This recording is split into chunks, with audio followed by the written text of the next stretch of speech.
بسم اللہ الرحمن الرحیم۔ السلام علیکم، آپ احباب کو اردو کتاب پہ خوش آمدید۔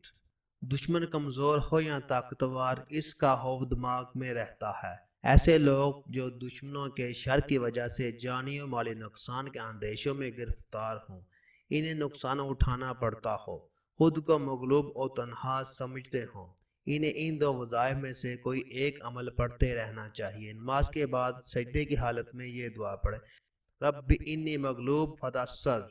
زیادہ سے زیادہ طاقت تعداد میں پڑھیں اور پڑھتے ہوئے دشمن کا تصور کریں۔